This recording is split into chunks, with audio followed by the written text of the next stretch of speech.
Bonjour, bienvenue à tous. Conseil des ministres hier, le gouvernement du président Patrice Talon limite la hauteur des bâtiments à R+2 dans les zones résidentielles au Bénin. Révision de la Constitution, les débats sont de plus en plus houleux. Dans toutes les rues de Cotonou et ailleurs, on en parle. Et le président de la République est plus que jamais sur la braise. À suivre sur Free Matin ce matin, le journal, la une des journaux, la page horoscope. Et puis, nous sommes jeudi, Billy Laibi sera évidemment là pour la chronique Vie de femme. Bonjour, bienvenue sur Free Matin.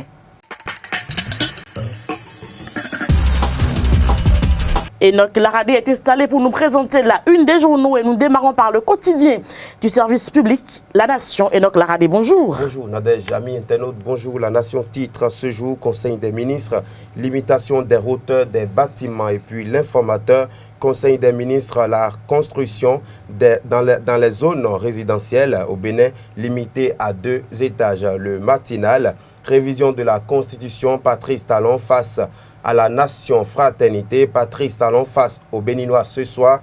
Nous ne pouvons plus attendre. L'avenir du Bénin se joue dès aujourd'hui. Matin libre, incarnation de la puissance publique.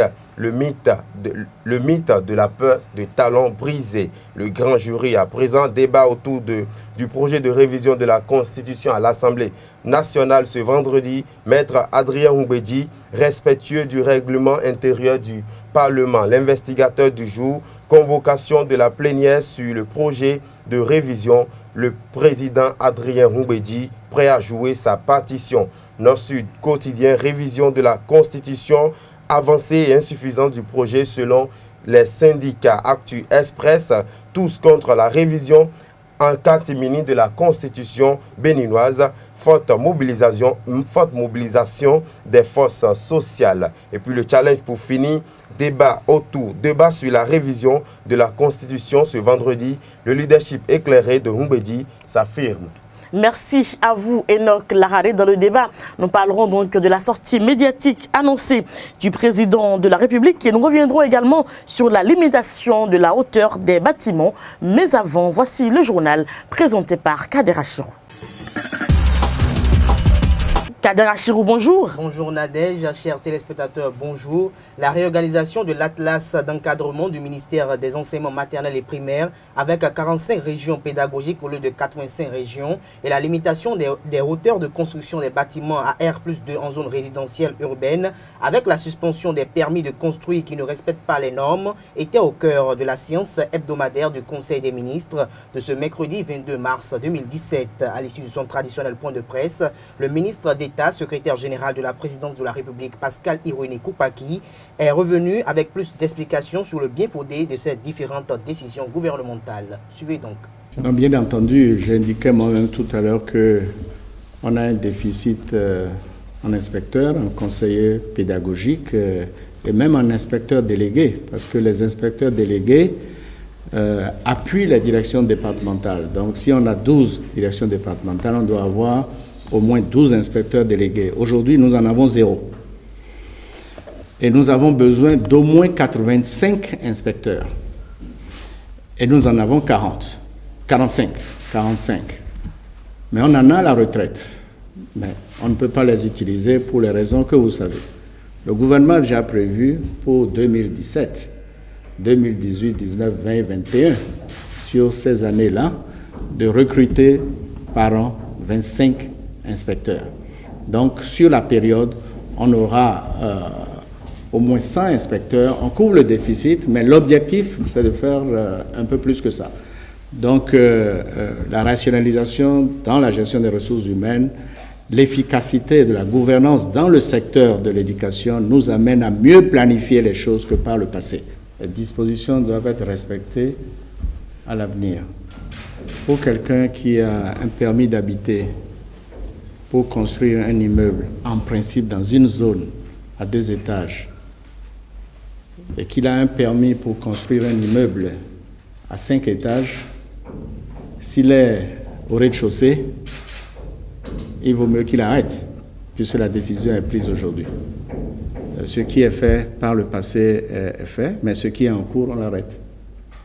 C'est le sens de la décision, et j'ai bien dit que le décret du 13 mars 2014 sera relu Et on doit avoir des plans directeurs d'urbanisme pour éviter qu'on ne construise des bâtiments n'importe où.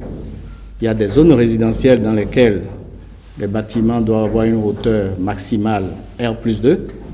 Il y aura d'autres zones dans lesquelles les bâtiments pourront avoir une hauteur beaucoup plus élevée. C'est pour ça que le Conseil a demandé que nos experts travaillent très rapidement pour qu'on revoie le décret de 2014 et qu'on définisse les zones dans nos villes. L'Union nationale des magistrats du Bénin dénonce un affaiblissement du pouvoir judiciaire dans le projet de loi portant révision de la Constitution du 11 décembre 1990. Réunie en Assemblée générale extraordinaire ce mercredi 22 mars 2017, l'UNAMAB, après analyse, a relevé que le dit projet consacre l'affaiblissement du pouvoir judiciaire en le dépouillant de l'essentiel de ses prérogatives, en renforçant l'impunité tout en portant atteinte à certains piliers de la démocratie, notamment les principes de l'égalité des citoyens devant la loi et de la laïcité de l'État. Ne pouvant rester insensible à ces atteintes graves et dérives autoritaires, l'Assemblée générale de l'Union nationale des magistrats du Bénin a pris comme résolution d'organiser une marche sur l'Assemblée nationale le lundi 27 mars 2017 à 8 heures précises, puis d'observer un mouvement de grève d'avertissement de 112 heures à compter du mardi 28 mars 2017 à 0 heure pour exiger le retrait du texte introduit au Parlement afin qu'un nouveau projet soit rédigé en prenant en compte les promesses électorales du président de la République et les conclusions pertinentes de la Commission des réformes politiques et institutionnelles. C'était une brève.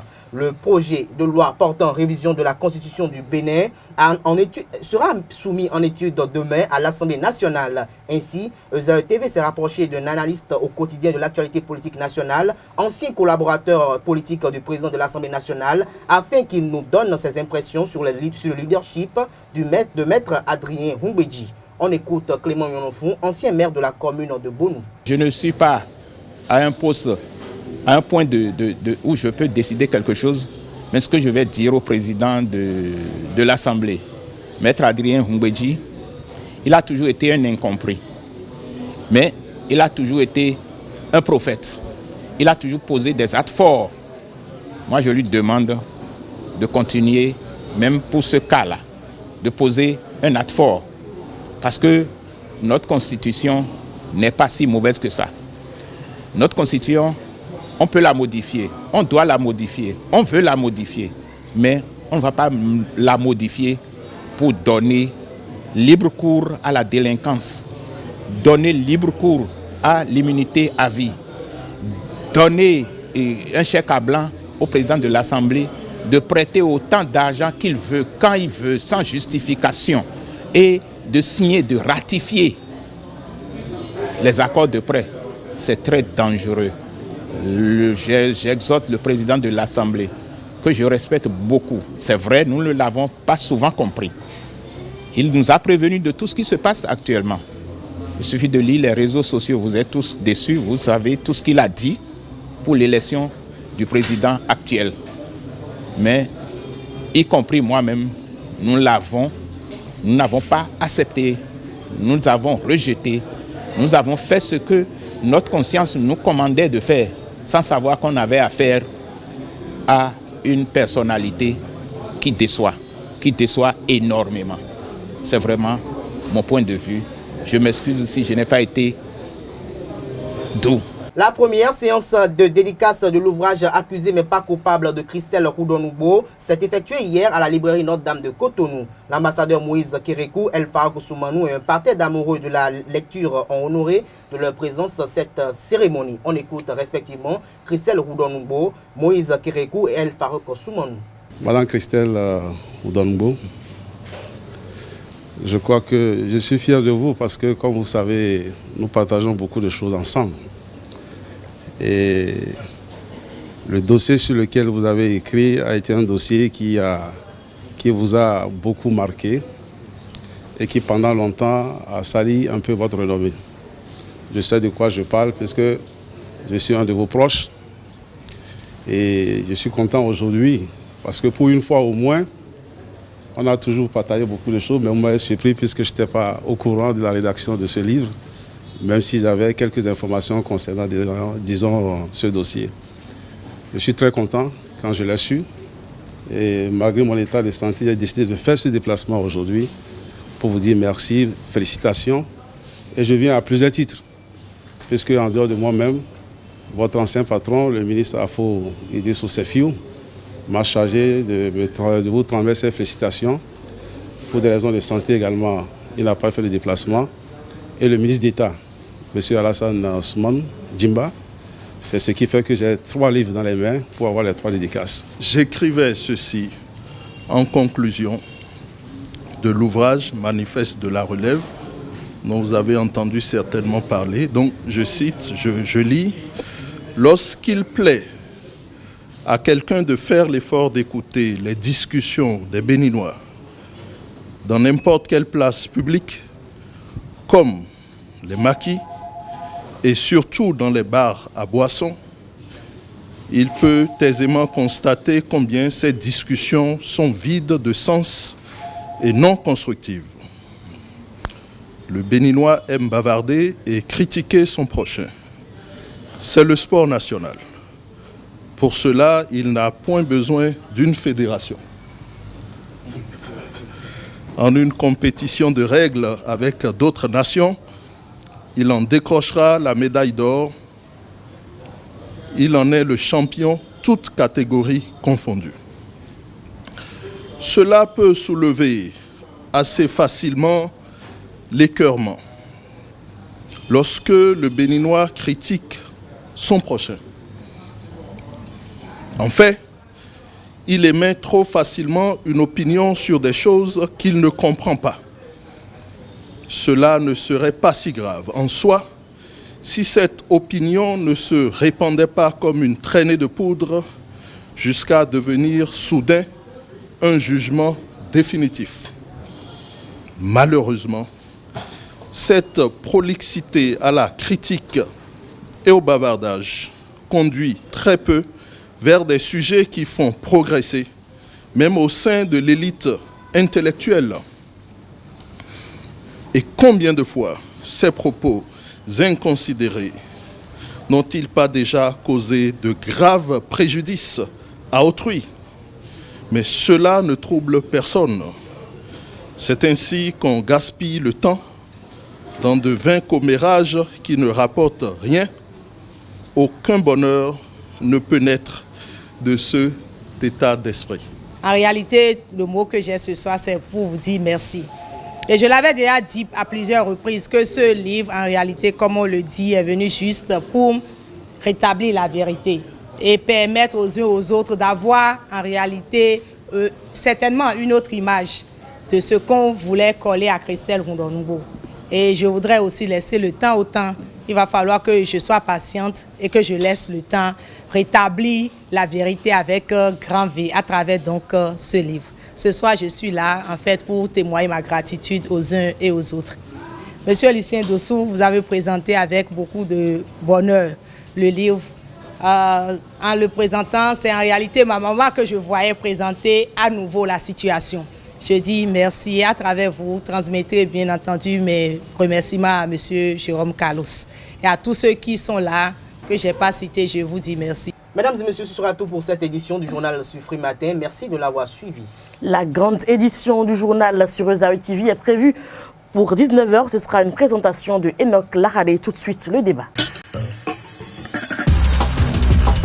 Et Kader Achirou, vous avez suivi comme moi le Conseil des ministres d'hier et le gouvernement de la République du Bénin limite désormais la hauteur des bâtiments à R+2 dans les zones résidentielles. Oui, et c'est normal parce que dans tout pays ou dans toute nation, il y a des zones, chaque zone a comment on appelle, des normes de construction de bâtiments. Aujourd'hui, les gens prennent des permis de construire, ils construisent n'importe comment et ils prennent. Vous avez vu, dans un conseil des ministres, le gouvernement a détecté un bâtiment qui a pris un permis de construire de 4 niveaux, avec ce soir les mezzanines. Et sur le terrain, on va voir que c'est une construction de 8 niveaux. Alors, quand on prend une zone, par exemple, la zone aéroportuaire, par exemple, la zone aéroportuaire est une zone résidentielle. Et je pense que la construction dans cette zone ne doit pas être assez haute pour ne pas que lors de l'atterrissage des avions, ils puissent avoir, comment on appelle, d'entrave, pour que les avions portent entrave peut-être aux constructions, mais que ça crée des dégâts collatéraux. Donc je pense que cette décision est bien fondé et paraît raisonnable. Mais en revanche, ce que j'aimerais peut-être attaquer, parce que ça se dit d'ailleurs dans les coulisses, que le gouvernement veut en fait instaurer un modèle de construction dans chaque zone en fait. C'est-à-dire il y aura des zones où c'est deux étages partout. Si vous n'avez pas de vous ne pouvez pas construire 2 étages, alors ne venez pas peut-être acheter du terrain là. Je pense que si le gouvernement veut s'inscrire dans cette dynamique, je pense qu'elle serait un peu apolémique parce qu'on ne peut pas quand même exiger à l'intéressé que parce que cette zone c'est réservé pour tant, donc si vous n'avez pas les moyens pour construire tant, il faut vraiment rester dans cette zone. Je pense qu'à ce niveau, le gouvernement doit revoir. Mais si c'est pour des raisons de sécurité, je pense que la mesure, elle est louable et elle doit être accompagnée. Et donc, l'objectif, c'est de faire de Cotonou une ville intelligente. Donc, on veut limiter un peu la hauteur des bâtiments. Est-ce que vous pensez que le président pourra faire tout ça en 4 ans? Il lui reste 4 ans au pouvoir. Et bon, le Bénin n'est pas petit. Il ne pouvait pas le faire en 4 ans, vu que la gouvernance, vu que la présidence, ce n'est pas pour 4 ans, c'est pour le Bénin. Donc même si lui fait 4 ans, il y aura un autre président qui viendra aboutir ces projets. Aboutir comme dégrader, comme on a vu des choses quand le président Talon est venu, il y a eu des décrets qui ont été remis en cause. C'est l'avenir qui nous donne raison, mais le point que moi j'aimerais saluer dans cette décision, c'est que désormais il n'y aura plus bon, quelqu'un est sur 4 étages, il a brisé mon intimité, je suis en train de... Il faut vous fâcher, faire 4 étages aussi. Est-ce qu'il y a un problème dans ça? Vous vous fâchez, vous faites 4 étages aussi. Tout le monde n'a pas les moyens à Cotonou pour construire jusqu'à 4 étages. Je crois à 2, c'est déjà bon. Et surtout, comme l'a dit Kader Chivro, dans les zones résidentielles comme vers l'aéroport Benadin Kandina Gandhi. Voilà, déjà à 2 étages, c'est bon pour ne pas poser. Je pense que la mesure peut être louable dans le sens que si c'est pour peut-être préserver l'intimité des uns et des autres, je pense que là, c'est encore vu. Et le gouvernement parle également de la sécurité intérieure. Parce que lorsqu'ils sont dans les bâtiments, vous n'êtes pas sûr de ce qui se passe là-bas. C'est vrai, quelque part, je voulais décrire peut-être tout à l'heure la mesure où le gouvernement veut instaurer peut-être dans chaque zone, quand on peut peut-être revivre, on va dire que vous ne pouvez pas construire 3 niveaux. Mais imaginez qu'on prend à votre trou, comment on fait là-bas? Voilà, peut-être on va dire à votre trou, peut-être c'est rien que des gens qui ne peuvent pas. C'est pas possible, à votre trou, c'est 10 étages là-bas. Là, nous, on sera libre. Parce que c'est les zones résidentielles qui sont attaquées. Oui, c'est ça. C'est ça d'abord qui est attaqué. Mais comme le disait le ministre d'État, il y aura le problème qu'on appelle de l'intimité, parce que les gens qui sont sur 10 étages, vous imaginez, vous voyez la vue qu'ils ont, ils voient partout, ils voient même des gens à la douche, parce que tout le monde n'a pas les moyens pour construire pour ériger des douches avec toiture. Donc, mais vous ne craignez pas qu'avec ça, finalement, on renvoie des personnes qui ne peuvent pas construire des 2 étages? Parce qu'il y a également, c'est un couteau à tout tranchant également. Il y a ce côté, il y a les pauvres qui vont... Évidemment, ils vont dire, mais... maintenant les lieux, parce que nous ne pouvons pas construire 2 étages. Le gouvernement fait la part des choses, en fait. Il y aura les bourgeois et puis les pauvres. Les prolétaires, les pauvres, voilà, les plus bas. Et je pense que peut-être c'est en ce niveau, peut-être qu'on peut saluer la décision, si c'est pour préserver l'intimité, si c'est pour des raisons de sécurité et pour rendre plus attrayant la ville. Mais si c'est pour faire des riches, les riches et dire aux pauvres, vous êtes pauvres, allez dans vos villages. Franchement, les pauvres, c'est pas agréable. Non, c'est pas pour frustrer les pauvres, parce que désormais, il y aura plus de 4 ou bien 5 étages. Si tu es dans ta raie de chaussée, ça veut dire que... Mais imaginez ceux qui n'ont pas les moyens de construire des raies, parce que si à long terme, le gouvernement nous dira, si vous n'avez pas les moyens de faire 2 étages, dégagez les lieux. Parce qu'ils veulent construire, c'est ce que vous ne savez pas. Ça coûte cher. Mais il y a des personnes qui ont hérité des maisons à Fidjrosek, qui n'ont pas les moyens. Ils n'ont qu'à les vendre. Ah d'accord, on va y arriver. Vu que ce n'est pas une obligation de construire 2 étages, comme c'est la hauteur qui a 2 étages. Et donc là, c'est ceux qui se cachent derrière la décision, vous allez voir plus tard. Peut-être. Parce qu'en réalité, ils vont dire aux gens après, mais attends, ici, dans notre zone, on veut faire des 2 étages. Si vous ne pouvez pas, vous êtes prié de déguerpir. Maintenant, l'État peut vous acheter la parcelle à beaucoup de prix et puis vous allez dégager. Oui, quelque part, c'est bien. Parce que vous voyez des gens qui sont dans des zones, des zones vraiment résidentielles, des zones où, aujourd'hui, par exemple, nous aurons la visite du président de l'Assemblée nationale, comment on appelle, français. Quand il viendra, il sera dans une zone. Et vous voyez des gens qui sont dans des zones qui sont pratiquement des zones nobles du pays. Vous voyez des agglomérations qui ne forcent pas. Mais ce qui me fait bizarre, moi, c'est pourquoi on veut se comparer au modèle français, parce qu'ils nous ont colonisés. Parce qu'en réalité, nous sommes libres de vivre comme nous voulons chez nous. Nous sommes libres de vivre comme nous voulons chez nous. Évidemment, parce que nous avons nos valeurs. Nous avons nos valeurs, mais nos valeurs sont des valeurs propres. Voilà, nous sommes des personnes qui aiment la fraternité. Voilà. Quand vous allez même chez les Bokono, ils sont très propres. Il y a des Bokono très propres, comme il y en a d'autres qui sont sales. Très sales, voilà. Oui. Alors, quand vous allez dans une zone résidentielle où c'est des ministres d'État qui sont dans la zone, c'est des anciens députés, c'est des anciens chefs d'État qui sont dans la zone, et que vous voyez des agglomérations qui, malgré les programmes d'assainissement que met en place la mairie et toute autre entité ou la préfecture, ne veulent pas se ranger ou ne veulent pas se mettre dans les normes, et parce que monsieur ou madame, ils ont hérité d'une terre, d'un oncle ou bien de parents députés, ne veulent pas se conformer. Je pense que là, le gouvernement peut peut-être leur... Vous savez ce que ça va créer à long terme? Il faut aller voir ce qui se passe à Dakar actuellement. À Dakar actuellement, vous ne pouvez même pas taper la porte de votre voisin pour lui demander du sel ou quelque chose comme ça, alors que nous au Bénin, nous sommes très fraternels. Même le pauvre peut aller dire, riche, écoute, j'ai pas eu à manger, aide-moi.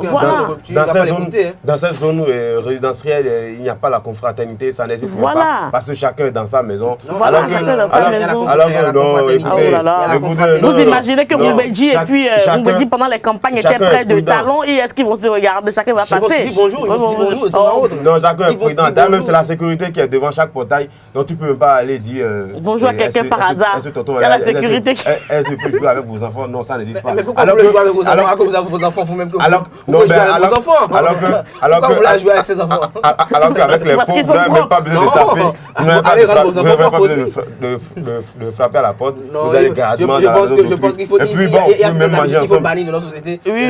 Les bourgeois seront toujours en haut. C'est vrai qu'il faut rendre visite aux gens, des visites de courtoisie, mais quand mon confrère dit qu'il faut aller rendre visite, comme ça avec les enfants, voisins.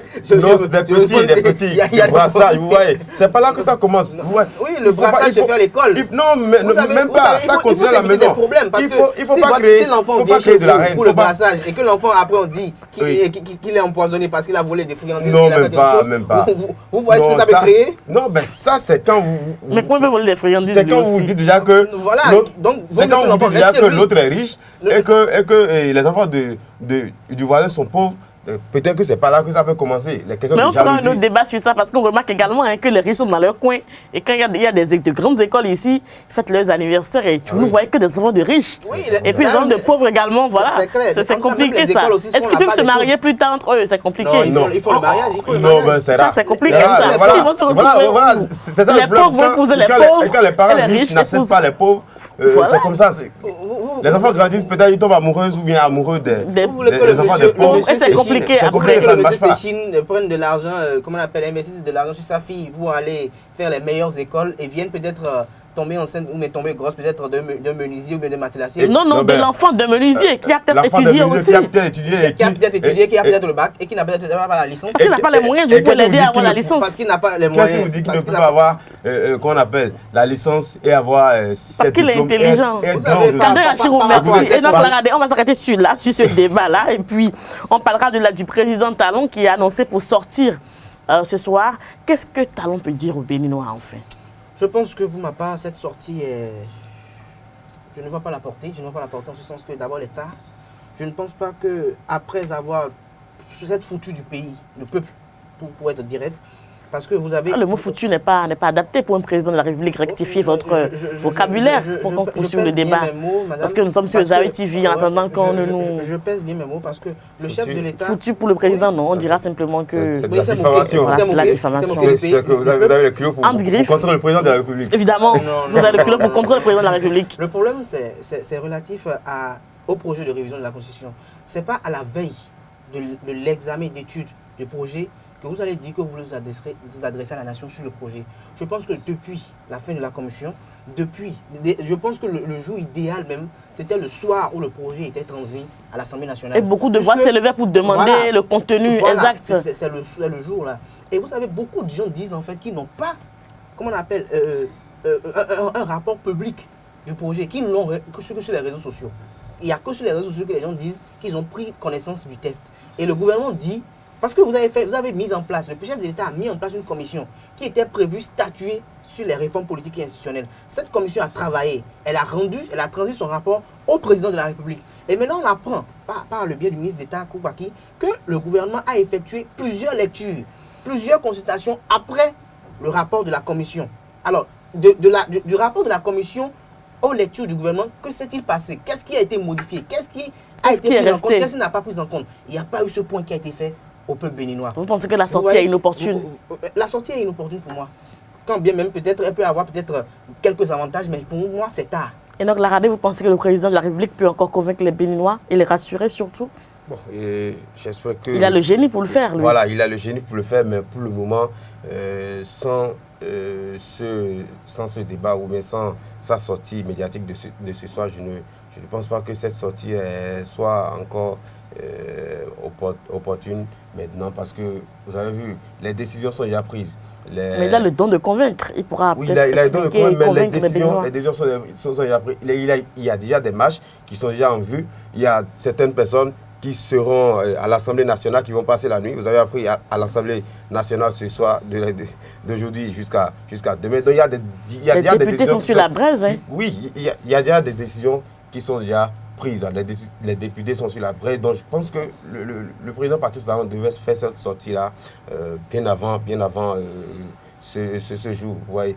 Donc, mais qui sait, il a plus d'un tour dans son sac. Peut-être qu'il nous sortira quelque chose de spécial ce soir. On va tous le suivre. Peut-être que c'est ce mythe-là qui est ôté du président de la République. Maintenant, parce que peut-être qu'il se croyait tout puissant. Le Béninois aime surprendre. Voilà, il est surpris là. Il est surpris maintenant. Il est surpris parce que, voilà, moi, je ne pensais pas que la révision de la Constitution sous Talon pouvait avoir autant de remous. De polémique. Parce que moi non plus. Je n'aurais parié, puis je n'aurais pas parié. Le Béninois surprend toujours. Évidemment. Est vraiment bizarre. Mais quelque part, le président Patrice Talon m'étonne avec ce projet de révision de la Constitution parce que on connaît sa finesse dans les choses, son habileté à faire les choses. Je me demande si peut-être il s'étue pour que le projet fasse un peu le tollé, pour qu'on ne voit pas peut-être certaines choses, comme peut-être la ratification de certaines lois et peut-être le retour en force du PVI qui est à quelques jours. Je pense que sinon, le chef de l'État lui-même, il a montré... Mais si la révision de la Constitution ne passe pas, ce sera un échec. Ce sera vrai. Même si c'est une stratégie, si ça ne passe pas, ce sera un échec quand même. Patrice Talon a plus d'un tour dans son sac. Comme donc attendons ce soir pour voir. Attendons ce soir, mais non plus attendons jusqu'à demain soir pour voir de quoi Patrice Talon est capable. On va voir si il va sauter le champagne chez lui parce que ce serait effectif. Merci à vous, Kader Achirou et donc Laradé pour le débat. Nous allons retrouver donc Billy Laibi pour la chronique Vie de femme et Alifat Boukari pour les prévisions astrologiques. La chronique Vie de femme avec Billy Laibi. Bonjour. Bonjour Nadège.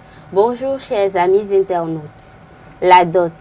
La dot est ce geste ou ce tact que pose le fiancé à l'endroit de la famille de sa bien-aimée avant de la voir en mariage. Plus qu'un geste, c'est une condition exigée par la famille de la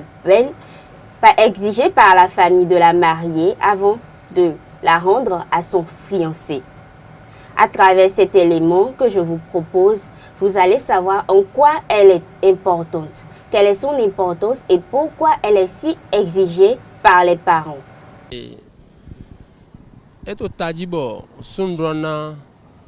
Agbana nyɔnu wɛtsɛ ɖo kplã nye sunde ma wa na agbana nyɔnu wɛtsɛ ɖo kplã nde no dze godo to le esu kpɔ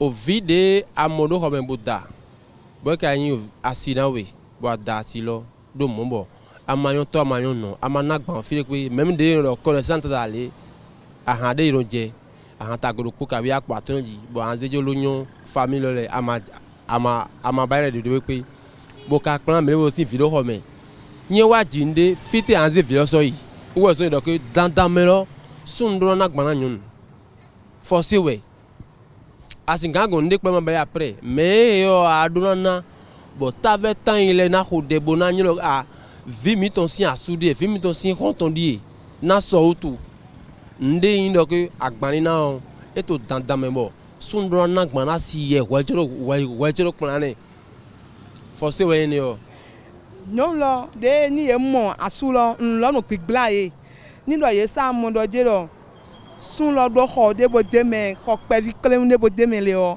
sun lo ni sa do na do mi yin wan na e pon mo e na be agban sa se gban to mo na ichi sun lo sin ho me bo e no ba yi yawo na sun lo forcé presser sin yawo donc e ma no yin sun le go e no son bo e mo no na gban na nyonu so mi ton dile ye mo no kweso ni ye sa mo melo do khobno do mi bo melo do nyi wana we bo ye nyo e debo mo lo e do o jan klem ne ko me abi o tele do ndi ko me ne pon le evo ye no wa fini bo si e mo gbe ko e mai donc we no bo sun supo yemlo nagba.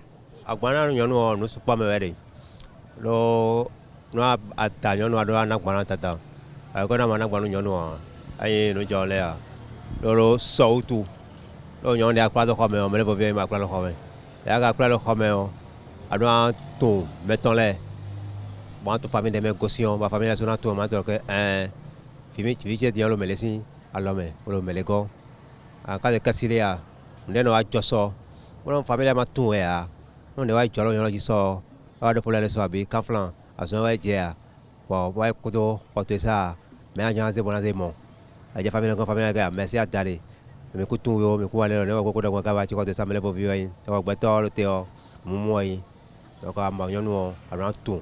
Famille dans les famille de mes gosses moi to rendre mes gosses moi bon famille sont tout moi to que petit famille les ouais ta sur famille les famille sont to que suno famille les gosses moi ta asilo migo famille en tout les bon tout. Billy Laibi, à travers cet élément, nous avons compris que la dot est vraiment capitale pour les parents avant de remettre leur fille, la main de leur fille. C'est exactement ça. Oui, et lorsqu'on ne prend pas la dot, on ne se sent pas honoré en tant que femme. Oui, lorsque la fille n'est pas dotée ou la dame n'est pas dotée avant de rejoindre son mari, d'abord, elle n'a pas le respect ou la considération de ses petits frères ou de ses parents. Et son mari n'est pas considéré dans sa famille. Quand il n'a pas le droit, il n'a pas droit à la parole. Lorsqu'il veut prendre la parole, il est aussi gêné parce qu'il n'a pas doté sa femme avant de la marier. C'est comme s'il était venu piquer la femme, comme un bon voleur, quoi. C'est comme voler l'enfant d'autrui. Voilà, voler l'enfant d'autrui, c'est ça. Merci à vous, Billy Laibi, Anifat Boukari, pour les prévisions astrologiques. L'horoscope avec Anifat Boukari, bonjour. Bonjour Nadège, chers amis internautes, bonjour. Rat, vous privilégiez l'assistance à autrui au détriment de votre repos. Bœuf, vous aurez la chance de votre côté pour commencer des actions financières. Tigre, votre verbiage fait un malheur et reste quasiment génial. Lièvre, vous êtes bien quand vous créez.